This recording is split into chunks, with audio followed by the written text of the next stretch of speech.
China claims Taiwan in its entirety. It threatens of invading it almost every day.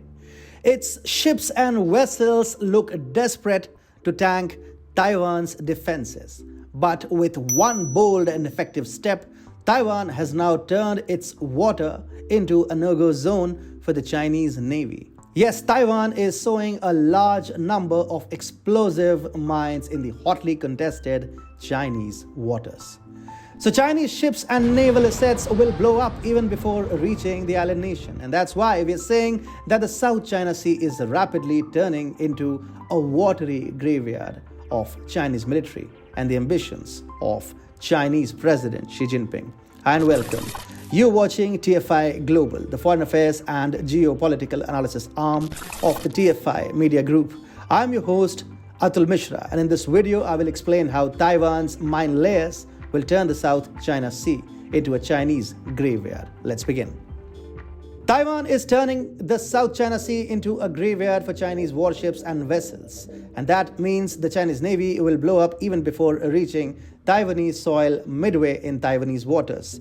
That's because Taiwan is sowing a large number of mines in Chinese waters at a mad pace. Taiwan on Friday commissioned new Navy mine layers to add to its defenses to counter the rising threat of Chinese invasion. President Tsai Ing-wen herself presided over the commissioning ceremony for the Navy's first and second mining operations squadrons. Yes, the Taiwanese Navy is going to have a separate squadron for mining operations. These squadrons will sow a large number of small but very powerful mines in waters around Taiwan. Also, they will lay down these mines at a fast pace without even the need for divers. Taiwan is doing this for three main reasons. First, Taiwan wants to deter a Chinese invasion. These explosive mines will prevent Chinese ships from sailing towards the island nation. And if they dare to do so, they won't remain alive to see the end results. Secondly, Taiwan is eyeing to boost its defense industry. For instance, the ships being used by these mine squadrons are built by Lungte Shipbuilding Company, which is a major player in Taiwan's arms industry. Third, Taiwan is seeking to downsize its reliance on the US defense regime. Under the Joe Biden administration, Taiwan has grown skeptical about the USA's will to brave China in case of any military invasion. So Taiwan is trying to become self-dependent now. Indeed, the People's Liberation Army Navy, or PLAN, is equipped with modern warships and frigates, but it still lacks the capability and requires skills to execute a full-scale invasion of Taiwan. Furthermore, Taiwan's mining warfare will effectively neuter the PLA Navy's fighting abilities, thus making it harder for China to launch an amphibious assault against Taiwan.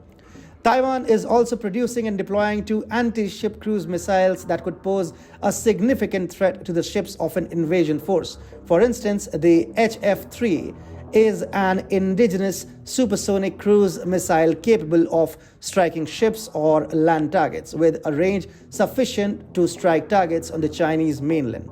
As far as the threats of Chinese aerial invasions are concerned, Taiwan is also rapidly bolstering its defense capabilities.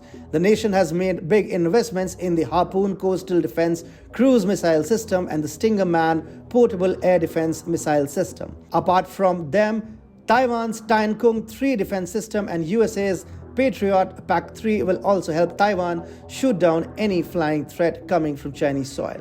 All in all, Taiwan is making sure that PLA's inflated ambitions of taking over Taiwan end up in massive casualties and eventually an embarrassing retreat for the Chinese military. Taiwan is clearly feeling more confident and emboldened after open support from countries like Japan, Australia, and India.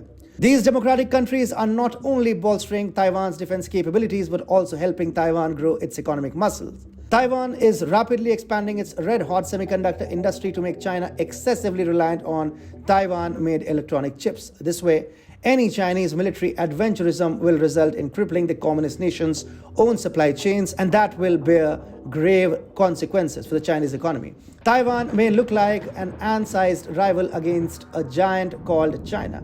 However, Taiwan's resolve to put an end to Chinese tyranny is simply unparalleled. So if the PLA wants to remain afloat, literally afloat in the hotly contested waters of the South China Sea. It must stay clear of the Taiwanese waters. Otherwise, Taiwanese minds will turn the Chinese contested waters of Taiwan into watery graveyards of Chinese PLA and Xi Jinping's ambitions.